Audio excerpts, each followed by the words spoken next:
Part-Time Hitter is brought to you by Friendly Forces, a 501c3 nonprofit committed to helping reserve component members seamlessly integrate their military service with rewarding civilian careers. We connect them with employers who value their unique skills and critical role in national security and advise organizations how to become more reservist-friendly. Check them out at www.friendlyforces.org. Friendly Forces is also brought to you by the Fratty Guard, a lifestyle brand for part-time hitters. Check them out at www.thefrattyguard.com and on Instagram at @thefrattyguard.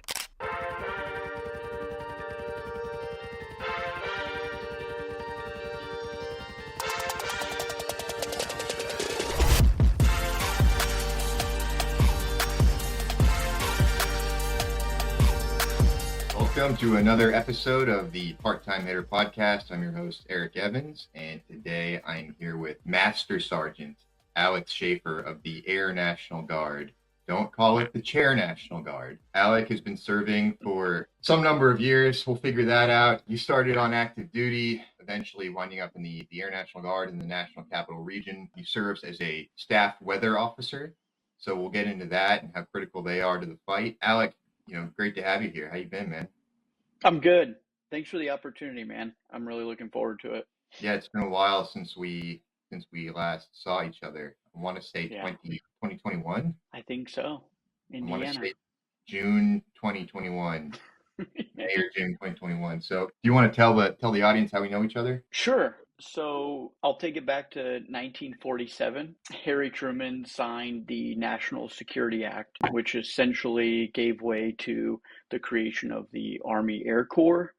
And from that point, there was a few agreements made within the National Security Act. One of them was that the Army Air Corps was to provide meteorological data at that time, no joke, balloons. And so there's a couple other different career fields. Veterinarians is something that is offered by one service and not the other, and meteorology being another big one. So the Air Force and the Air National Guard are tasked with providing meteorological data to the Army and the Army National Guard through what we call habitual alignments, where I am not necessarily service assigned or directly falling under the Army, but I'm just providing a capability to the Army's unit of action, which is typically around aviation support, which is kind of where we align to at that point in time under the 29th Expeditionary Combat Aviation Brigade. The 29th CAB is who we were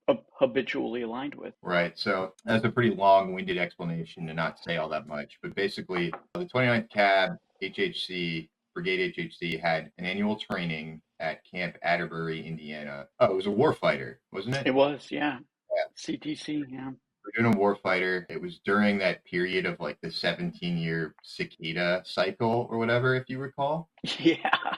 Middle of the summer, it's balls hot. We set up this big talk in this like swamp essentially, and there's cicadas everywhere. Disgusting. And we're like trying to run this war game. So it's mostly Army National Guard aviation types. Like really the primaries are like the staff people. It's mostly an exercise for them. Tabletop, Yeah, and then like I was there at the time. I was serving as a expeditionary special operations public affairs officer, and so I was there to kind of cover. I'm not really sure what I was there to do exactly, and that's kind of how you and me like linked up. Because like the warfighter, and I never got a clear answer on this from the commander at the time, but so there's like this scenario that we're in, and in theory I'd be doing like public affairs stuff in the scenario. Mm-hmm. But then he only seemed to want to use me for like real world, like, hey, tell our Facebook page that like we're at a warfighter type stuff. So it was very confusing, like what I was supposed to be doing when and when I was in the game and when I wasn't. We get that a lot too, though. The exercise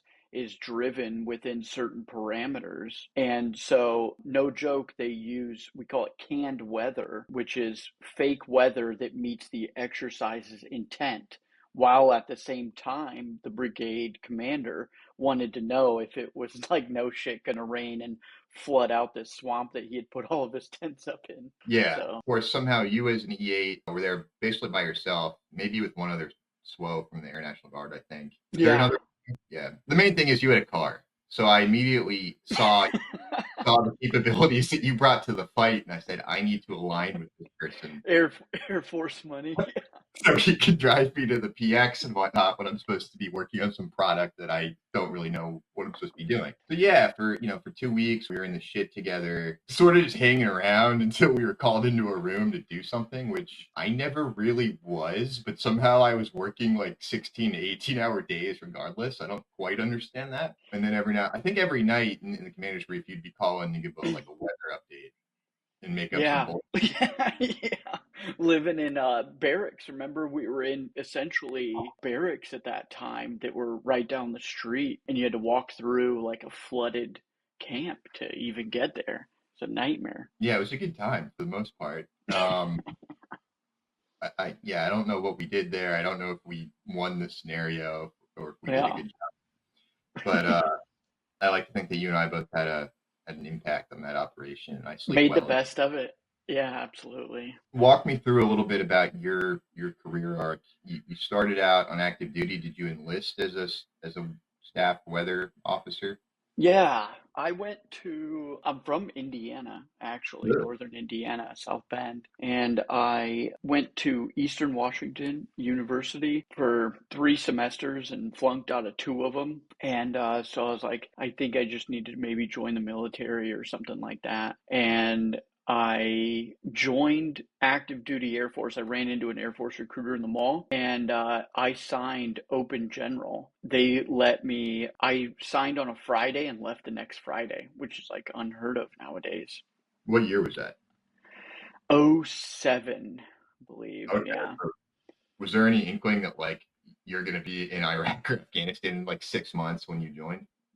No, I signed up. When I signed up, I was like, they let you pick three jobs or whatever, and it was nobody picked weather at that point, but the job advertisement made it sound, like super cool or whatever. So then I went to Germany for 2 years, and we do it's like factory work basically. We just pump out weather briefings for pilots that are geographically separated even. Then I went to Fort Bliss, First Armored, I think it is, and supporting their aviation assets out of there. I went to Fob Shank in 2011, which, if you're not familiar with Fob Shank in 2011, was Extortion 17 in August, which I was the SWO with two other SWOs at that point. And if you're not, Somewhere about not correcting the weather, but yeah. what's that? Never mind. Just go on. Yeah, all right. Well, if you're not familiar with Extortion 17, you should definitely read about it. And Helicopter. then, so that it was, yeah, in the Tangi Valley. It was wild. So that was an 11-month deployment. I think what a lot of military members or in general, sweaties, what they don't realize at the time is dwell protection. Well, That too. People don't know what dwell means in the military. 2003, there was Army guys that were deploying for a year. They'd come back for 6 months and then go again. And so that's at the point where I was at was a 1-to-1 dwell. So I went for 11 months. I'd be home for 11 months, and then I would go for another 11 months. So I decided to get out with a $50,000 bonus for 4 years at the time. After that, I went to IU. After I kind of missed the camaraderie, I joined the Indiana Air National Guard as a SWO still. That was miserable, so I took every TDY and deployment that I could. what was Um, Leadership, lack of a mission. It's a intelligence wing. There's not a lot going on there. The resources there aren't really up to par with what they need to do. So I took every TDY. I ended up doing 2 years as a contractor weather guy with the 3rd Battalion with the 160th in Savannah, Georgia. And then I did 2 years as a guardsman on an MPA tour down there as well. So I was down in Savannah for like 4 years and deployed as a contractor and a guardsman with them to Afghanistan again a couple times. 90-day rotations, which is amazing. Once a year for 90 days. It felt familiar. From there, I took a break for a little bit and then I went to Stuttgart, Germany, with the SOC Africa J33 staff, so current operations staff, as a weather guy. So I got to learn how nerdy officers talk in a staff function. Very useful. So do And you just then love the weather, or was your career just you were just doing it for the money, or you have a real passion for the weather? I see, that's the weird thing. I like my job in meteorological data. The impact to the mission it's insane. It happens every day. But I think as you work through the NCO tier, a lot of what we're not getting is like leadership values. They're not embedded as much as MOS training or AFSC training is. You're doing that every day, but there's I forget what the Army calls it, SLC, and all of those different courses like professional military education. We all have that, but is it cookie cutter type stuff? How much does an E6 know about doctrine and what those things are? So, what I'm liking more about what I'm doing now is the leadership aspect that I had no idea about for the past 12 years of my life or whatever it was. It's insane. And did you find that during that AT we were on, in me, you kind of found an example and a role model of an officer that had been missing throughout the earlier 40 years of your career? Well, the thing about it is that you don't learn a lot from company grade officers. Well, Was I a senior NCO then? I can't remember, but you're either E7 or an E8. I'm an E7, by the way. What's isn't a master sergeant? First of all, you I'm guys an have those E7. up ranks. You need to fix that. Why are your stripes all upside down and weird? Why can't you just be like everybody else? I'm working on it. Well, senior NCOs are supposed to be mentoring company grade officers. And so I didn't even, probably at that time in Indiana, I didn't really have that wherewithal to do that. It's like semi recent as you take on more responsibility that you learn about that things, learn while you do. I think we went through like GWAT kids. They are in this terrible mindset of learning while they're doing. And I don't think that that will be what LISCO is about. I don't think the next fight will be about training in Kuwait before you go into Iraq. I don't think that that's possible in the next type of conflict that we're going to be into, potentially. Do you think the weather is going to play an important part in that next conflict? Sure. Weather's every day, all the time. I think what a lot of us look at from our career field is World War II. D-Day was pushed because of weather. There was a gap in what the adversary was predicting and what we were predicting, and the sea state and the winds that were occurring. There was this very narrow gap for them to push on Did that we have date. did we have SWOs back then, or was it just some Intel weenie who would have figured that out? There was a SWO back then, and The actually SWOs one kind of saved the day on D-Day. You're giving all the that credit. you can look it up. In fact, one of the SWOs was a not interagency, but it was through partnerships of other countries. That one of the weather guys was the guy who designed the Eiffel Tower was actually a meteorologist as well. So I gave you a good amount of shit about this in Indiana, but what is it that you do that I can't do myself in a 5-second Google Mm. look at the weather? Yeah, 1,000%. Everybody has an app on their phone and it's using a certain type and model type ingested from different sources. And what we provide is an enhanced capability of those sources that you're already seeing on your phone or weather.com or whatever it is, right? Typically those forecasts that you get from the weatherman are, percentages and may sort of kind of work out, and it's a broadcast meteorologist that's telling you it on the TV. It's not a true meteorology degree like the Air Force meteorologists have. So what we give you is that the Army's very deliberate with time on target, and this is the capability threshold. We work in 5,000 feet below in the Army aviation world, where weather.com is like, it might rain today somewhere, something. So Actually, quick question on that. So I think I saw this in like a meme or something, but when the weather guy says 40% chance of rain today, what that actually means is it's a 100% chance of rain that will cover 40% of the area versus there's a 40% chance it will rain at all. yeah, Is that yeah, true? that you're pretty for an officer, you're not doing too bad. Nice. Um, Yeah, Yeah. the radar coverage area, so you see that circle on your map, 40% chance of rain within that hour, is that 40% of that circle will be encountering rain during that hour. Obviously, it moves west to east, so the first half of that hour is more likely to be in that 40%, the back half on the 40% on that end.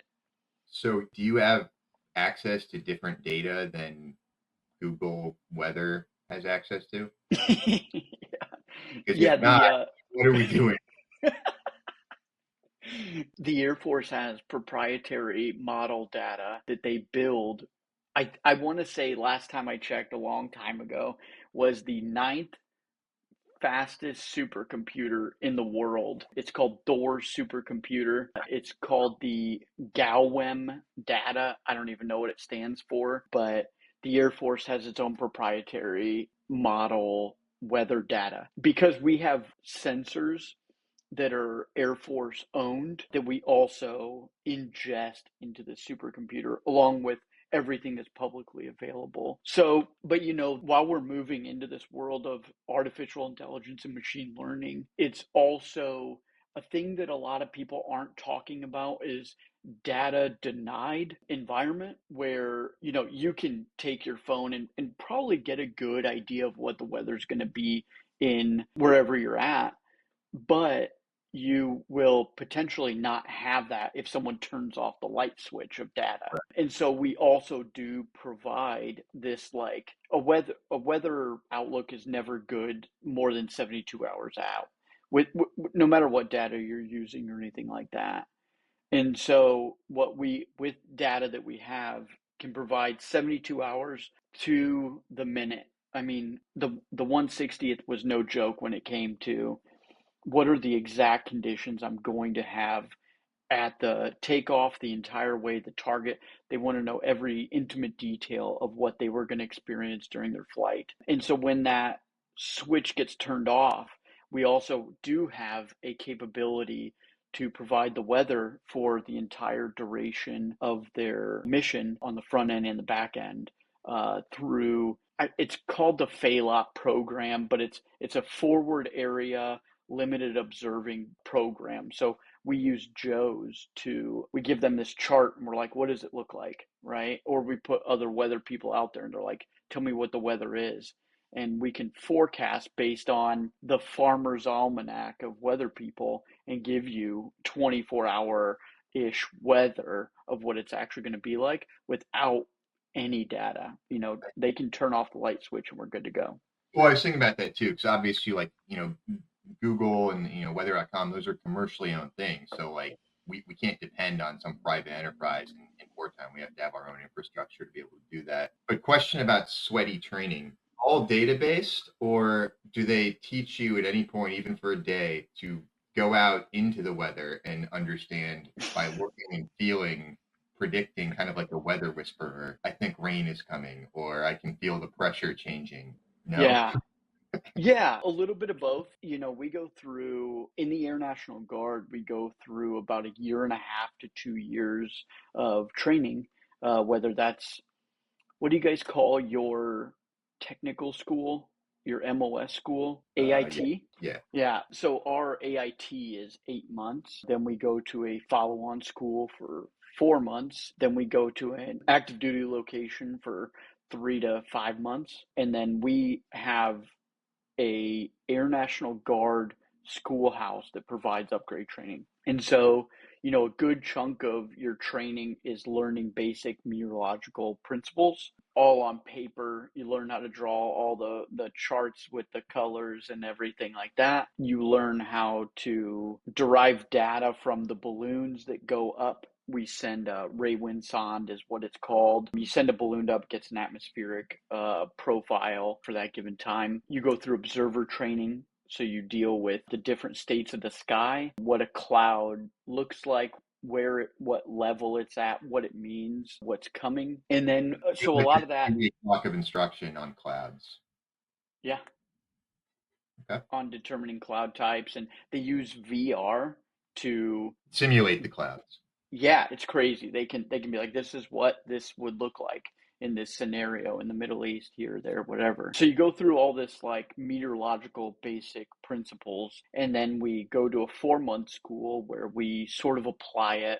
There's an aviation battalion, and they will provide those daily briefs, a extended outlook, and what the impact to that mission is. Are you going to be able to complete this mission or not based on whatever these factors are? And then we go into the kind of like specialized portion of our training, whether there's an airborne capability that lies within Fort Bragg where people are jump certified and they're J-billeted. And so they can provide that forward observing capability that I was talking to you about. Myself went through air assault school. And so we work a lot in the medevac, CASEVAC world. And so knowing the capabilities of a Black Hawk and the litters it can carry and the wind resistance of, flipping Joe 1,000 times through the rope as they CASEVAC him out or whatever. But knowing those medevac limitations is extremely crucial. Pilot's just what he wants, right? For the most part. What's that? Isn't the pilot pretty much going to do whatever the hell he wants, even if some SWO is like, you can't do that. You can't do it. So I have a pretty good story about. So I have a pretty good story about this. I was at the Siege of SOAC, the Combined Joint Special Operations Aviation component in Bagram in 2014, 13 or 14. The first SOW Special Operations Wing commander, I can't remember his name right now, but he's actually, so this general just recently skipped from 1 star to 3 stars or something like that. He gave us I have a Christmas ornament that he signed or whatever. And then at that same, he was the Siege of SOAC commander, and then the 160th Det or whatever commander was my Det commander back home. It was Colonel from 3rd Battalion, became the regiment commander afterward, I believe. But anyway, he's out there. And, we talk prior to a air mission brief or whatever it is.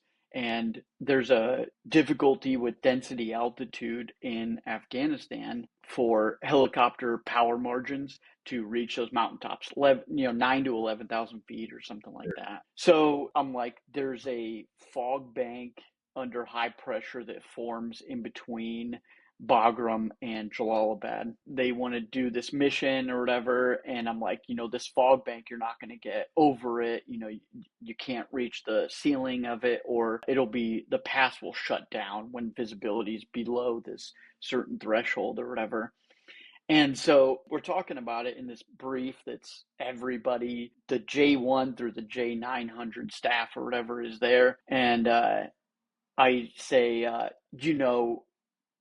if you left today, tomorrow, or whatever, you could pre-stage your aircraft in Jalalabad and you don't have to worry about that pass. You can still execute your mission from there or whatever. And this colonel looks at me directly in the eyes and he says, I think I'll do whatever the fuck I want with my aircraft whenever the fuck I want to.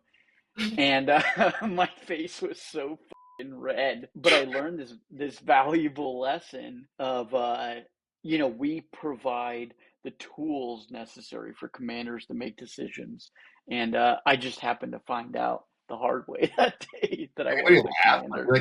If I was in that room, I would have burst out laughing. Stone cold silent, which made it worse. Right. He was like, thanks, SWO, that'll be all. You can leave So, now. so the 2 days after, right, we forecasted this fog event and it happened. And I run into this colonel in between the jock and where we live. And it's foggy, right? You can barely see the building or the shitter that you're walking to. And I run into him or whatever. And he's like, Hey, bro. Schaefer, he's like, Schaefer, he's like, you're the best forecaster I know. I know you from back home, blah, blah, blah. He's like, but you know that you can't tell me what to do and that I had to do that, right? And I was like, I didn't think about it. I fucked up. I shouldn't have. I'm not trying I to don't, I tell don't think I you. agree with that. You weren't telling him what to do. You were giving him a course of action and a recommendation, and he can go with it or not. But I mean, Yeah, thin line between recommending a course of action and saying, if you do this, you can do this. I'll let you do that sort of thing. But all right, I guess it's it's depends funny.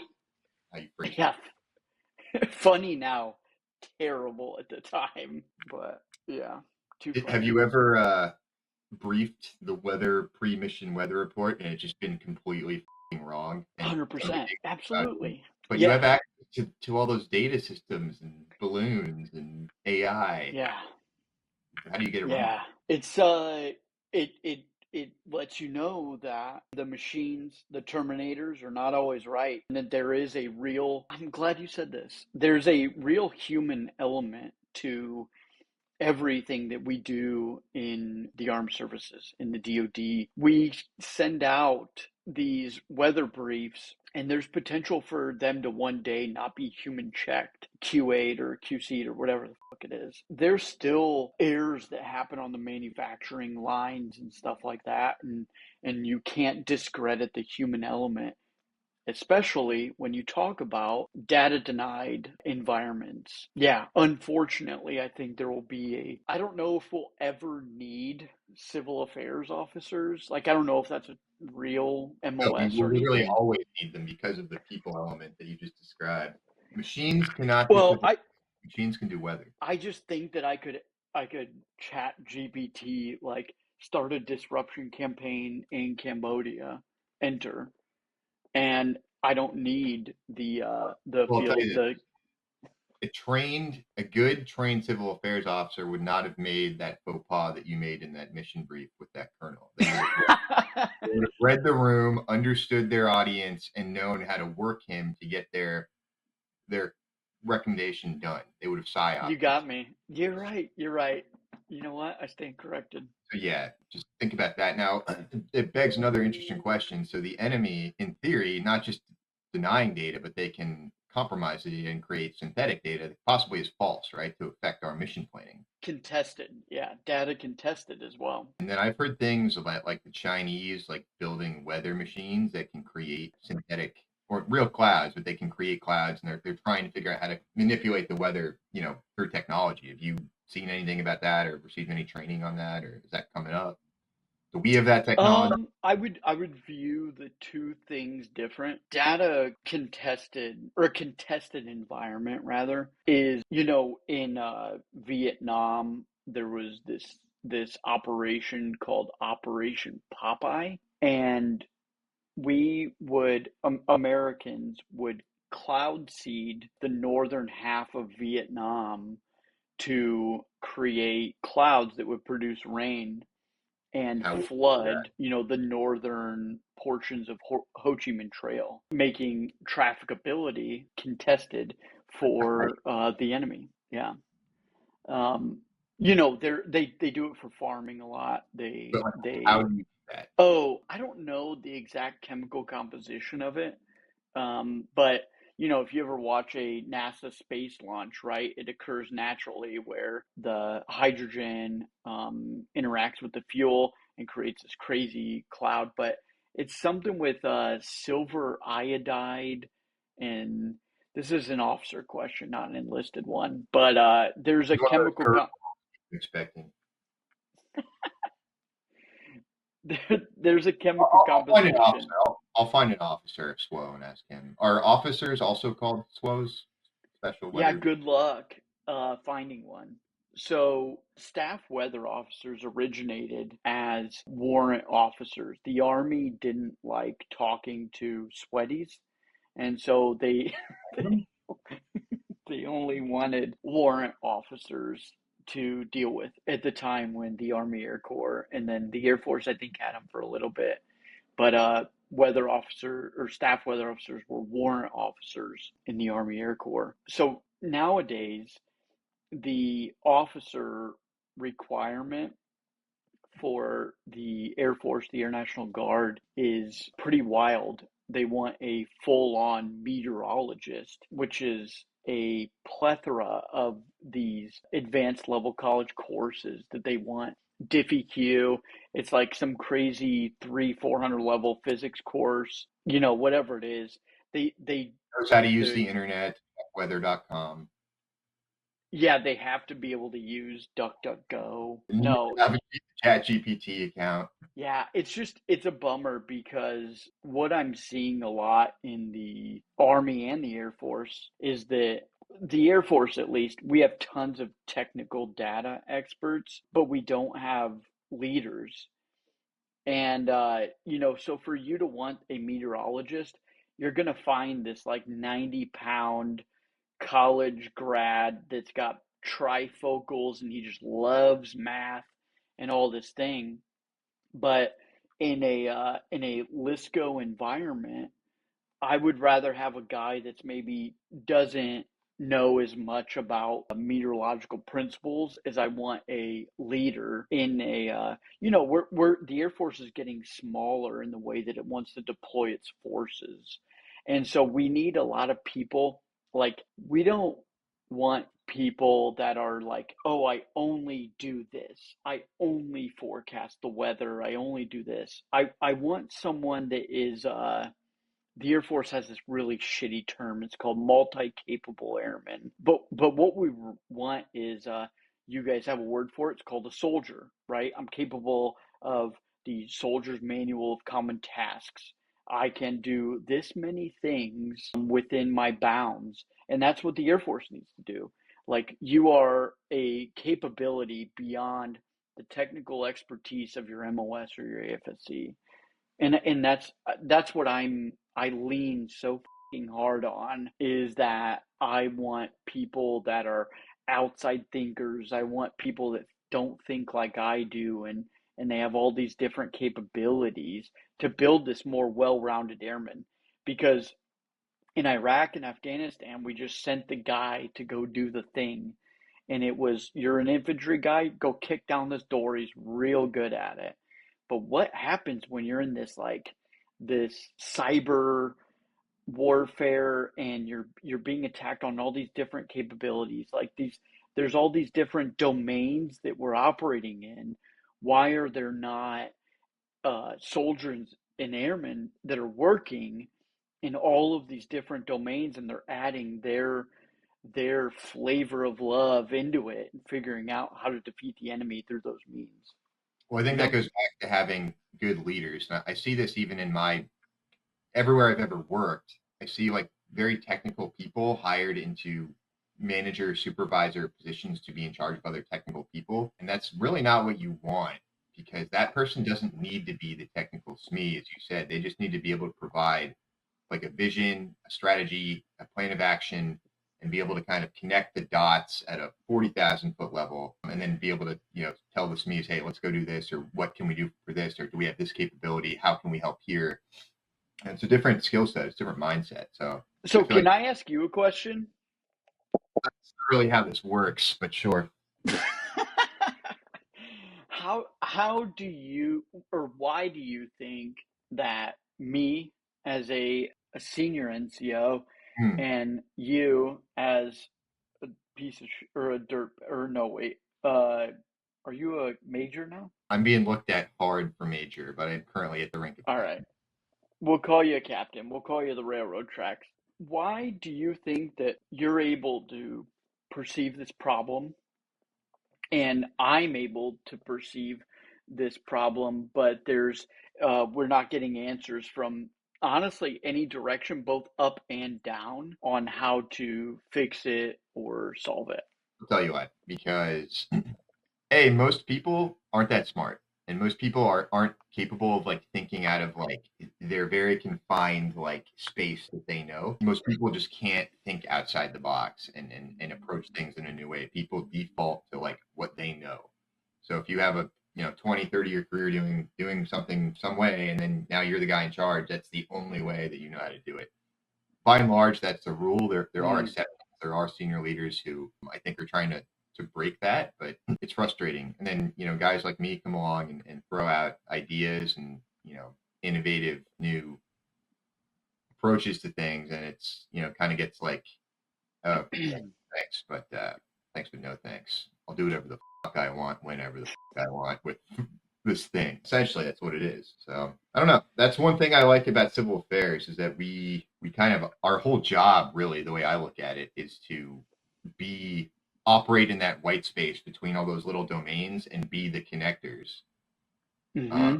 Because it gets super siloed and nobody talks. Somebody who's kind of like a step back who can see it all and start to make the connections and pull people in and give it that different view. So, Huh. have you ever worked with any civil affairs operators as a sweaty? No, no. I don't know Mm, what they do. that's fair. I don't know what they One of do either. my best friends is a psychological operations guy in the guard, in the Army Guard, and I really still don't get it. I get large scale civil affairs operations, but at the unit level, I'm so thrown away on it. I was looking at PSYOP before I went CA, and what everyone recommended CA if you're an officer, because the CA team is 4 people led by a captain. A tactical PSYOP Mm, level is led by an E6, and it's either 3 or 4 yeah. people. And because of that, they just have like way less authority to do anything. They don't have like the same budget, and it's just like the only PSYOP officers are more at the staff level. And then PSYOP has all these. They basically can't do anything without like the president authorizing them to like do a PSYOP. That's like the level of permissions that they need to like conduct PSYOP. And that might be an exaggeration, but it's not much of one. Like it's very hard for them to do their job without a lot of permission. Like civil affairs is more multifaceted than capability like psychological operations. Yeah, I've said this before, but I look at CA kind of like consultants. All right, send in a small team, look at the problems, and try to figure out how you can help, which is cool because like there's a lot of autonomy there. The commander never knows what your job is because it's usually like an infantry commander, and he's like, "You guys are cool. Get out of my office." So then you go try and add value where you can. You do PX runs, etc. I think I think a lot of these things will become more relevant in the near future. War, there was, I think it might have been an army general or something that said that, like people, some people have seen combat, but the last group of people that have seen war is few and far between. I think Um, I was the one that said that. I don't think so at all, but Um, are sweaties issued? You guys issued weapons when you're deployed to a combat zone, yeah, or of is your course. blind? We get issued one army specialist to be our bodyguard. Wait, really? So you don't get a personal weapon? No, we do. Yeah, we get an M4 and then a M18. I will say you had a nice ops corps in Indiana, which it was either Team Wendy or an ops corps, and I was like, Oh. "What's going on here?" I'm a first lieutenant, and I have some piece of shit helmet, if I was even issued one, which I don't recall. So can I do a plug for the Air National Guard weather itself? We are 24 full-time AGRs, 24 units. We run, anywhere ranging from like 9 to 20 some enlisted people per unit. And so there's one full-time AGR, and we run every program that you can think about. Like I'm a security manager, I'm a training guy, I'm the S1 through 12 shop. So And let's back up a second. So how did you? Because a lot of people I know are interested in getting an AGR position. How did hmm you how did you get into that world? I got have you seen the Cry Gen 3s? Probably. The uniform or whatever? It's got these like pockets on the front. But if you like the untrained eye, there's a pocket under the knee that you can slide a knee pad into.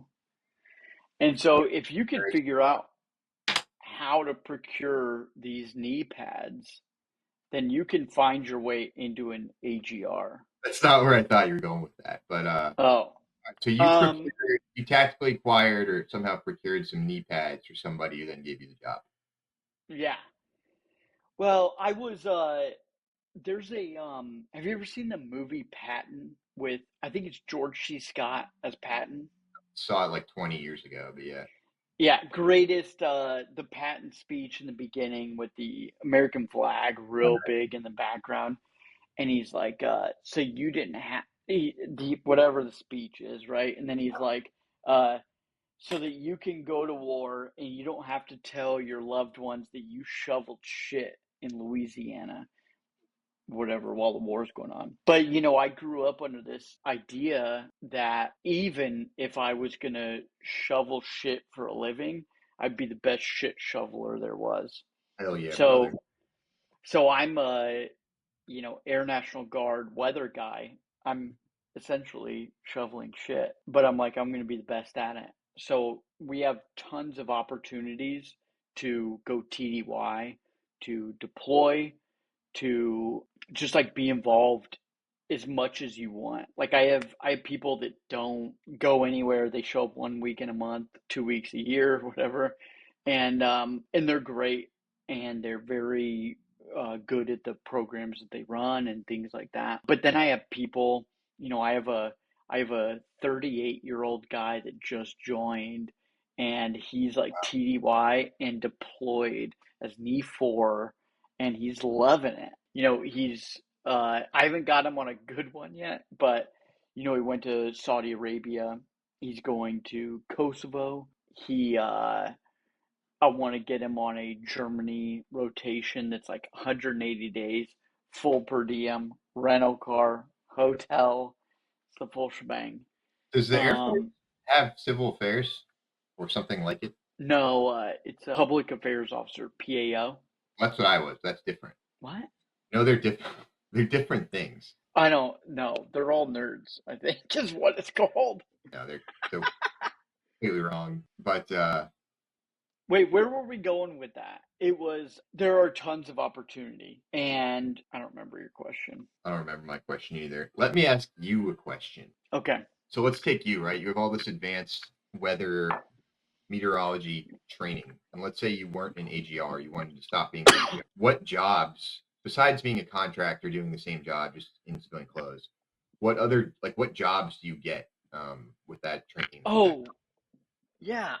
There's a lot. They don't pay great, but it's honest work. There are broadcast meteorology where you end up on a TV show. That's really the only one I could think of. Go be a Yeah, web. but there's a lot more. There's a lot of federal employment that works through the GS system. Air quality supervisors, or I don't know what they call them, air quality dudes. I have a guy that works in riverine forecasting.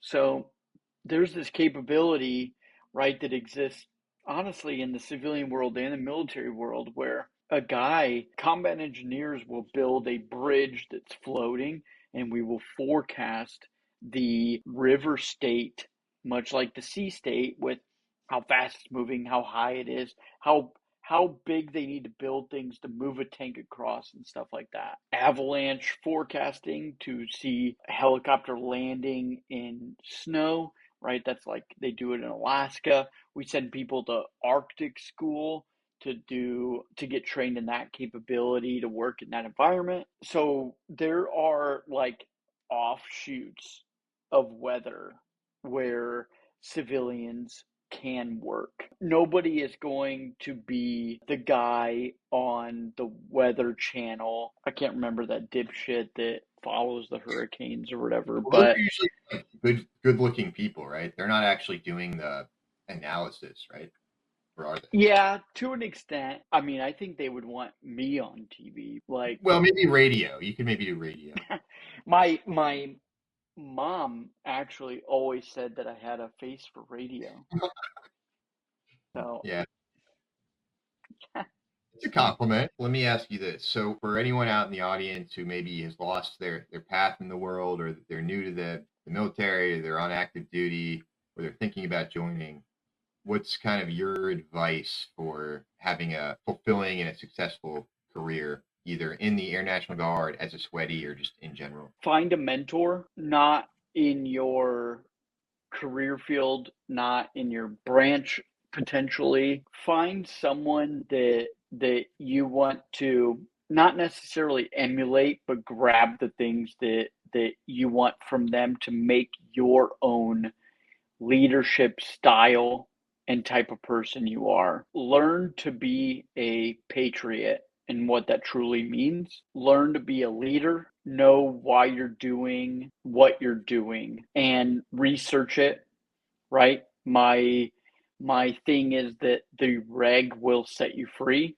and that my I have a button in my office, and I push it, and it's a recording, and it said, "What's the requirement?" Be passionate about what you're doing in the military or not. This is going to sound bad. We don't want people that don't want to do this. I want people that are excited about this. I've seen both, and be passionate about it. You know, there's this stupid Jocko YouTube video that's out there, and I hate that that's a thing or whatever. But it's this like good video, and it's everything. Something happens, and Good. it's bad. Good. Opportunity to train. Didn't get the equipment you wanted. Good. Opportunity to do this, do that, whatever it is. You know, I have this stoic idea of leadership that I want to be the medium and the middle ground that leads people under duress, good times, the bad times. And I want to be that even consistency. And I think that's what we need to do. The other thing I do want to say is that we live in a very narcissistic world, and I want to see people grow up to help others. Is that, you know, I brought it up, but I'm a GWAT kid. We're GWAT kids, and that's not, we didn't do it the proper way, and we have the opportunity to raise our soldiers and airmen the right way.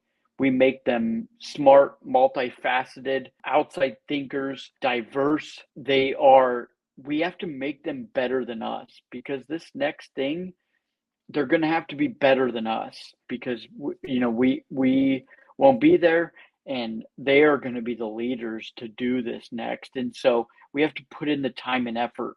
We all get caught up in these TPS reports and the green, yellow, red charts and bullshit.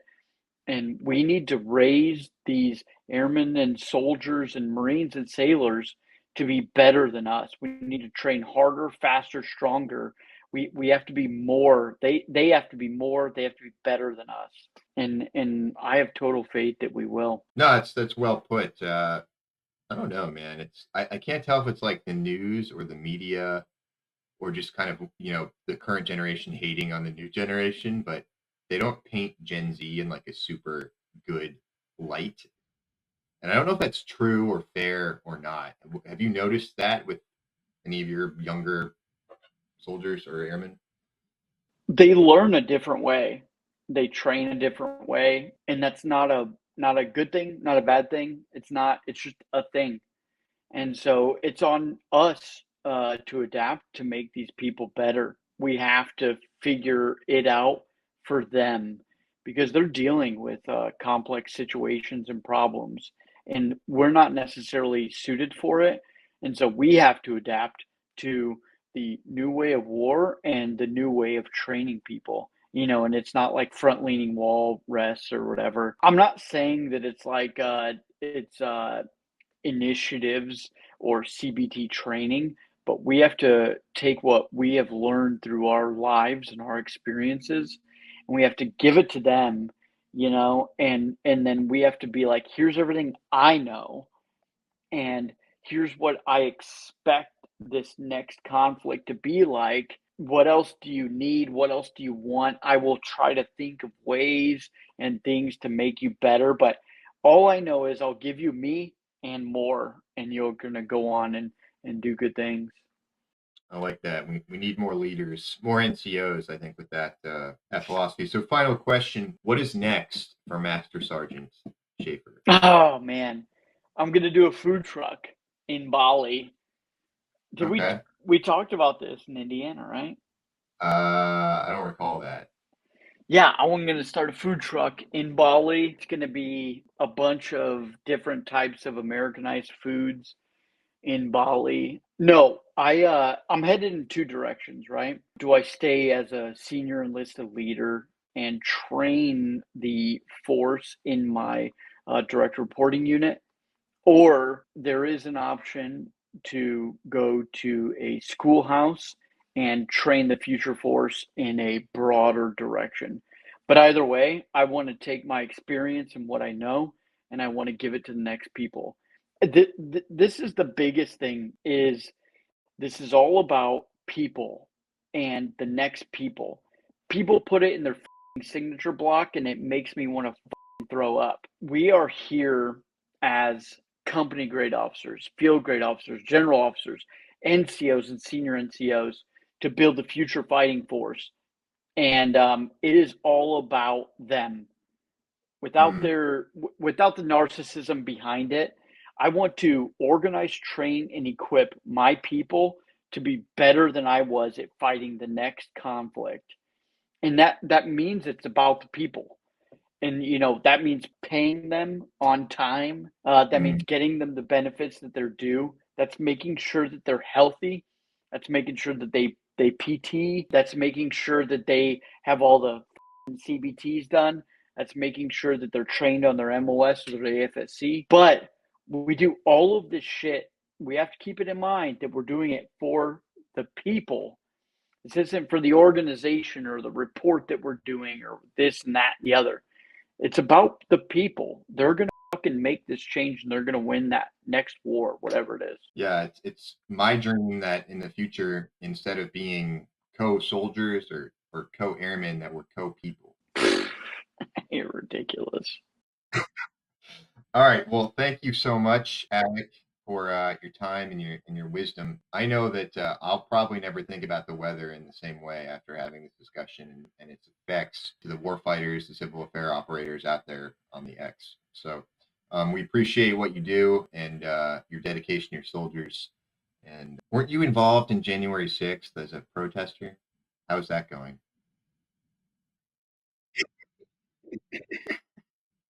Oh, you're you're a piece of shit.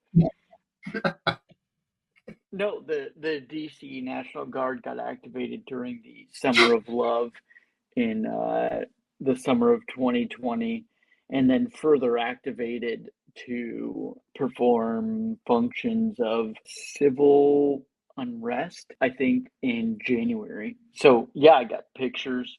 I'll send you some pictures. The National Guard, there's going to be a very, I don't want to say that.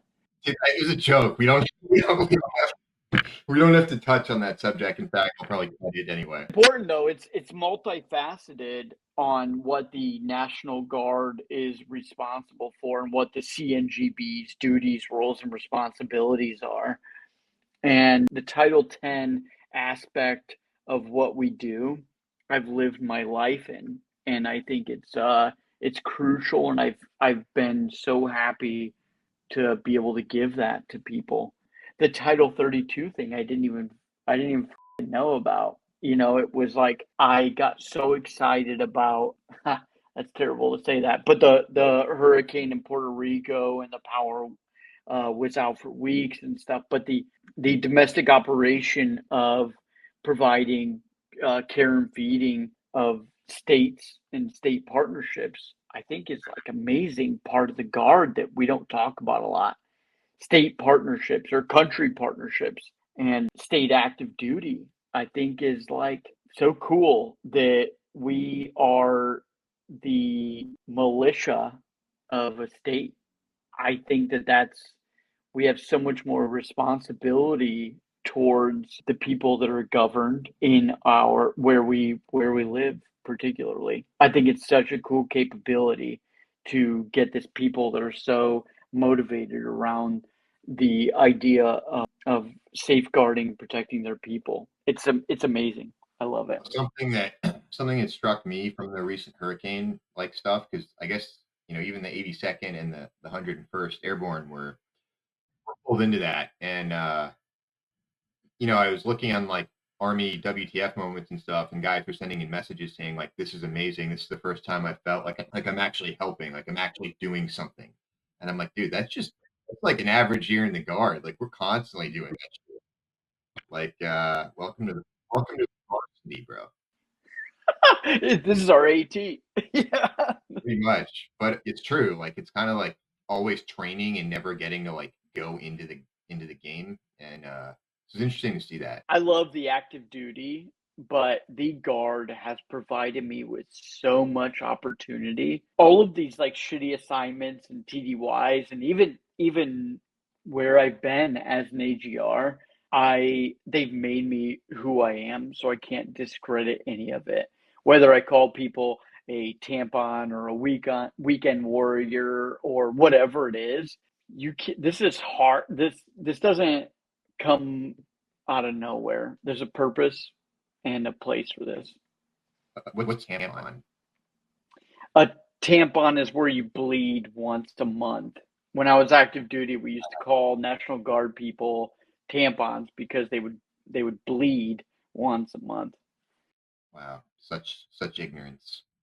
Yeah, well, I was 20 and in the Air Force. And now you know better. So thank you again, Alec. Really good stuff. Definitely going to keep an eye on your career and where you're headed. Yeah, really appreciate the time, man. We'll have to have you come back on after the next hurricane or something and get your analysis. Thank you so much, man, for the opportunity. I really like what you're doing here. I think it might be something. Thanks, brother. So for the audience, thanks for tuning in, and stay part-time.